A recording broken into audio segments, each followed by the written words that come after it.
2028లో loss ఏంజల్స్లో జరగనున్న ఒలింపిక్స్కు Pakistan men's cricket జట్టుకు గట్టి షాక్ తగిలింది. ఏకంగా ఒలింపిక్స్ నుండి ఆ జట్టు ఎలిమినేట్ అయ్యే అవకాశం ఉన్నట్లు తెలుస్తుంది. తాజాగా వస్తున్న వార్తల ప్రకారం ఆసియా నుండి ఒక్క జట్టు మాత్రమే ఈ మెగా ఈవెంట్లో పాల్గొనే అవకాశం ఉంటుంది. ఇప్పుడు ఇండియా ఆ ఆసియా జట్టుగా వచ్చే ఒలింపిక్స్లో పాల్గొనే ఛాన్స్ ఉంటుంది.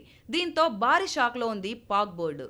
కాగా 128 సంవత్సరాల సుదీర్ఘ విరామం తర్వాత క్రికెట్ ఒలింపిక్స్ లో ఆడటంతో దాదాపు టాప్ టీమ్స్ అన్ని సంతోషించాయి. కానీ ఇప్పుడొస్తున్న నివేదికల ప్రకారం పాకిస్తాన్ మరియు న్యూజిలాండ్ జట్లు మాత్రం ఆ అవకాశాన్ని కోల్పోయే ప్రమాదం ఉంది.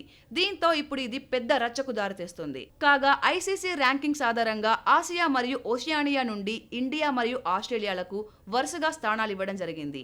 ఇక ఆతిథ్య దేశంగా యుఎస్ఏ ఉండడంతో ఈ టోర్నీలో అర్హత సాధించింది. ఇప్పుడు యుఎస్ఏ ఎంట్రీతో అటు వెస్టిండీస్ అవకాశాలు కూడా మసకబారుతున్నాయి.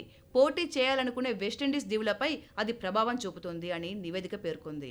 ఇదిలా ఉండగా ఆసియా, ఓషియానియా, యూరప్ మరియు ఆఫ్రికాలో నెంబర్ 1 ర్యాంక్ పొందిన పురుషుల జట్లు మరియు ఆతిథ్య యుఎస్ఏ ఈ టోర్నమెంట్కు ఆటోమేటిక్గా అర్హత సాధిస్తాయి. ఇప్పటికే ఈవెంట్ కోసం మొత్తం 6 జట్లను ఎంపిక చేశారు. 5 స్థానాలకు అర్హత ఖరారైనప్పటికీ 6వ జట్టుకు సంబంధించిన ప్రక్రియ ఇంకా నిర్ణయించబడలేదని నివేదిక తెలిపింది. దీంతో పాక్ మరియు న్యూజిలాండ్ జట్లు ఈ ఒలింపిక్స్ నుండి తప్పుకునే పరిస్థితి వచ్చింది.